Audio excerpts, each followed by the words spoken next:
Bonjour à tous, c'est Roméo Cournal, le coach intuitif, et nous marchons ensemble sur le chemin qui mène à soi, un chemin d'éveil. Et justement, aujourd'hui, je vais répondre à 5 questions que m'a posée une étudiante du programme La détox relationnelle, un chemin d'éveil. Alors, en plus, elle a un très beau prénom, elle s'appelle Esa. Merci Esa pour tes questions. Et du coup, je réponds en public, comme j'avais prévu d'ailleurs de le faire. Euh, Surtout que ces questions me paraissent très très importantes. Donc, la première question, sur le plan limbique, ne sommes-nous pas tous un peu enfants et adultes à la fois en fonction du contexte, espace, temps, relation, possession? Alors, pour replacer, pour celles et ceux qui n'ont pas eu la chance, l'honneur et le privilège de faire le programme détox relationnel, il est encore temps, hein. Vous avez dans la description de la vidéo, vous aurez le lien pour faire ce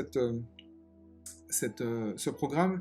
Et en fait, je replace dans le contexte et je dis effectivement dans ce programme que d'un point de vue purement limbique, d'un point de vue purement émotionnel, la différence entre un enfant et un adulte, c'est que l'enfant va chercher les actes dont il a absolument besoin pour vivre, hein, on parle bien de sa survie biologique, à l'extérieur de lui, d'accord? Il va chercher dans les parents et dans les différentes autorités euh, qui sont environnantes, d'accord?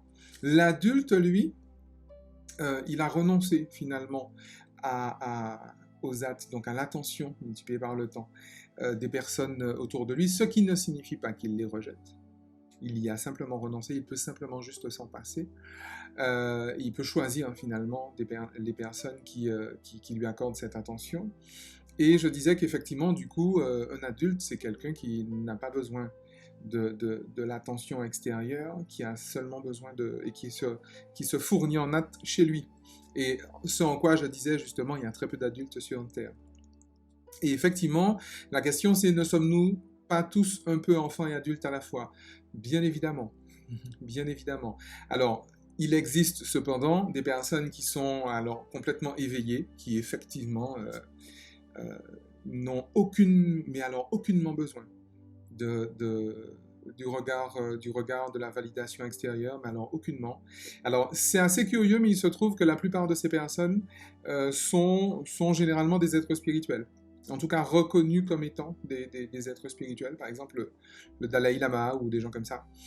Euh, alors, c'est vrai que, par exemple, l'état de Bouddha pour les bouddhistes revient à ça également, l'éveil, enfin, vous prenez d'autres personnes, hein, des Frank Lloyd, des Andrea Pennington, enfin, vous prenez des gens comme ça, euh, Deepak Chopra, j'en passe et des meilleurs. Euh, Même si ce ne sont pas des leaders spirituels, mais ce sont des personnes qui ont effectivement un certain niveau de maturité spirituelle et qui ont donc mais alors aucunement besoin. Ils sont totalement, mais alors imperméables. Ou alors peut-être pas imperméables n'est peut-être pas le bon terme, mais en tout cas ils sont pas du tout affectés finalement par le regard de tel ou tel, quelles que soient les circonstances, espace, temps, relation, possession. Maintenant, et peut-être d'ailleurs que je m'avance en disant ça, hein, je ne parle pas à leur place, hein, je donne seulement mon point de vue sur ces personnes. Maintenant, évidemment que nous sommes tous plus ou moins adultes et enfants à la fois. L'important, en réalité, est d'en avoir conscience. Parce qu'il se peut, effectivement, et je crois que quelqu'un qui est éveillé, quelqu'un qui est conscient, c'est d'abord ça. C'est d'abord quelqu'un qui sait à quel moment il est enfant, du point de vue des actes, et à quel moment il est adulte, en fait, en vrai. Et donc, du coup, il en est libre. Et peut-être que dans certaines conditions, il va aller chercher effectivement ce regard. Il va aller chercher cette validation. Il va choisir auprès de qui il va aller chercher cette validation. Bien évidemment, j'ai aucun souci avec ça. Euh, L'éveil à soi n'est pas question d'indépendance, mais d'interdépendance, pour reprendre les propos de Marc Lévy. C'est une conscience effectivement qu'on vit ensemble, qu'on vit avec la fameuse coexistence, le fameux vivre ensemble du chef Mentonès. C'est ça, je pense, en fait, la question de l'éveil. Simplement ne pas en être prisonnier, tout simplement. Ça, c'est important. La deuxième question, comment réagir face à quelqu'un qui réclame tout le temps de l'attention quand c'est ma mère ou mon père? Alors, évidemment que quand on fait un chemin de détox, Je le dis à la fin du programme, le prix à payer, c'est un prix épigénétique. Et évidemment que lorsqu'il s'agit du cousin de la marraine, de la tante, c'est facile, mais lorsqu'il s'agit de papa et de maman, là, c'est un peu plus compliqué. Et la réaction, comment réagir? Ah, alors, loin de moi, Isa, et vous tous, l'idée de vous dire ce que vous devez faire. Je vous donne juste un repère qui est précisément un repère que nous donne peut-être la CNV sur ce coup-là et d'autres approches encore, la communication non violente, se relier aux besoins de l'autre. Quel est ce besoin que l'autre n'a pas nourri finalement? Quel est ce besoin que maman ou papa a de non nourri et que maman ou papa va chercher à nourrir par moi? C'est ça en fait la vérité de la chose.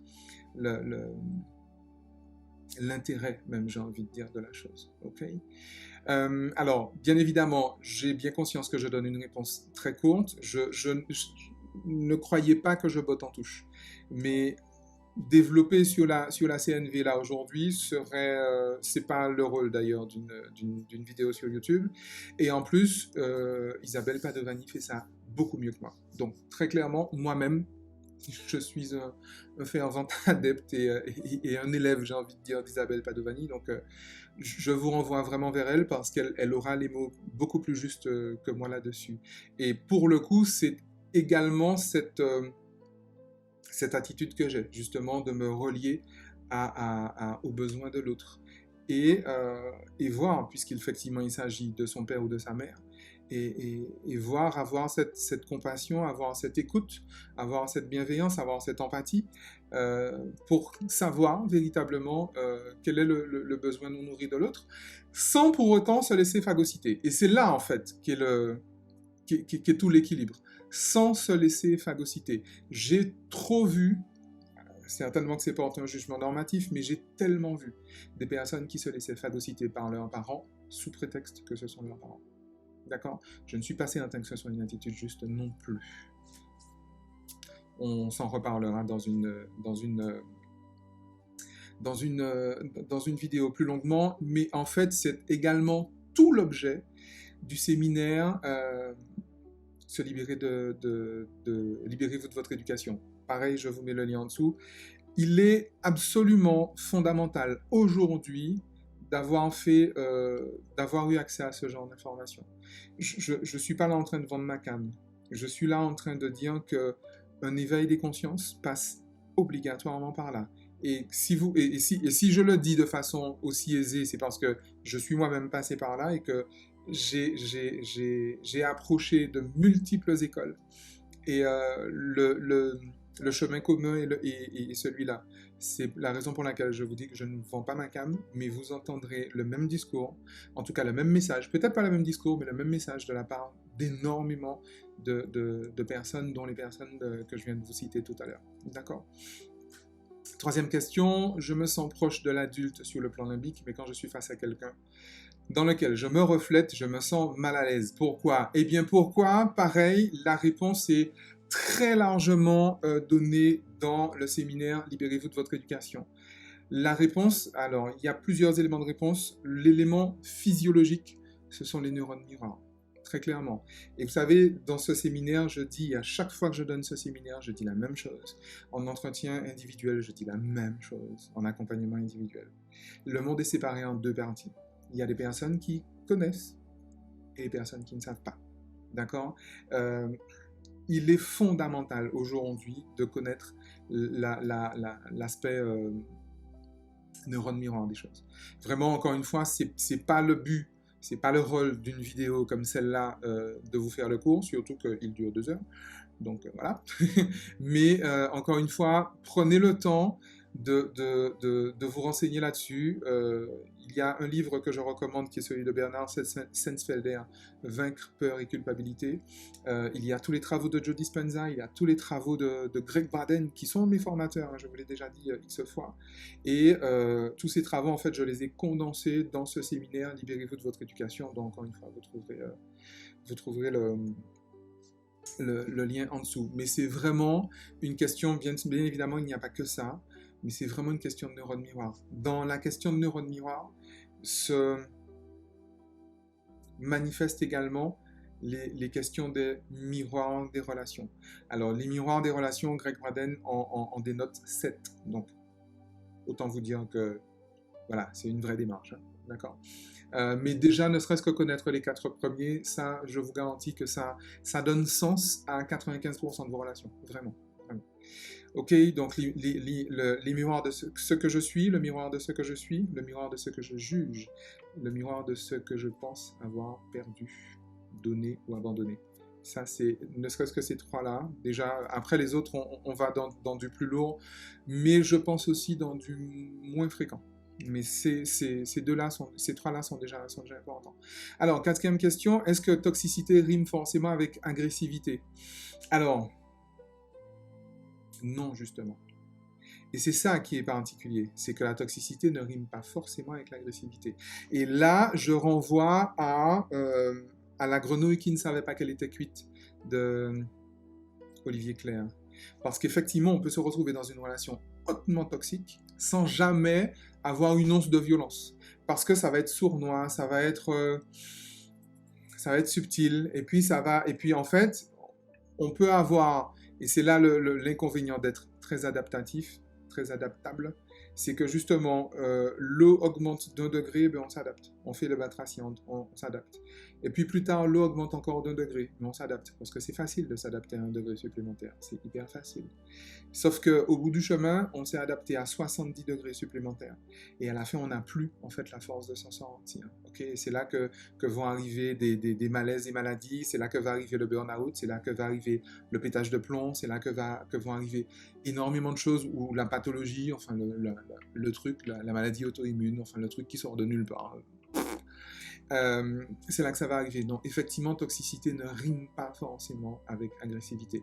Et c'est la raison pour laquelle il est fondamental de se faire accompagner. Parce que vous n'aurez pas forcément conscience que vous êtes dans une relation toxique. Vous n'aurez pas forcément conscience, très clairement. Et ce sont les relations dont il est le plus difficile de se défaire. Vraiment.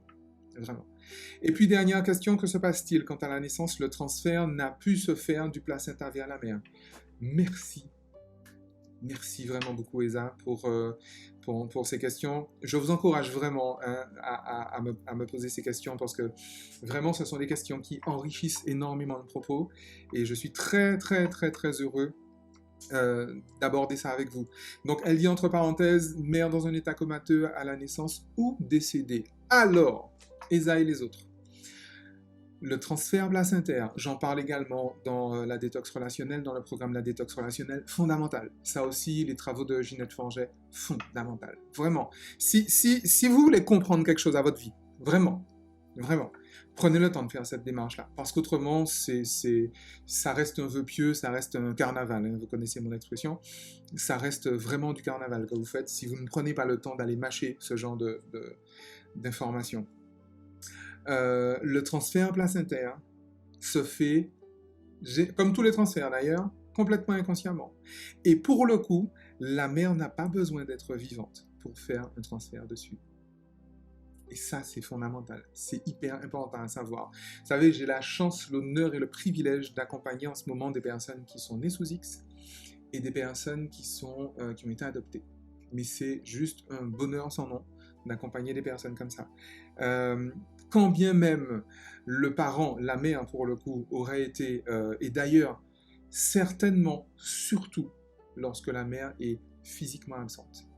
Parce que, en tout cas, j'observe que très souvent, lorsque la mère est physiquement absente, soit elle est décédée à la naissance, ou on s'en fait forcément une image, on en est quand même le produit, j'ai envie de dire, génétique, hein, à 80 ou 90%, qu'on la connaisse ou pas. Okay, on est quand même né dedans.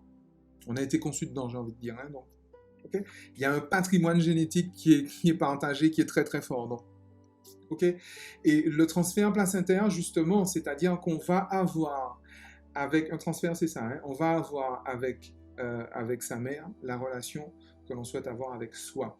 Et encore une fois, le paradis perdu, vous comprenez qu'il est limite plus facile de faire un transfert placentaire lorsque maman n'est pas là, parce qu'il s'agit bien du paradis perdu, que lorsque maman est là. c'est nettement plus facile de faire cette erreur-là, j'ai envie de dire.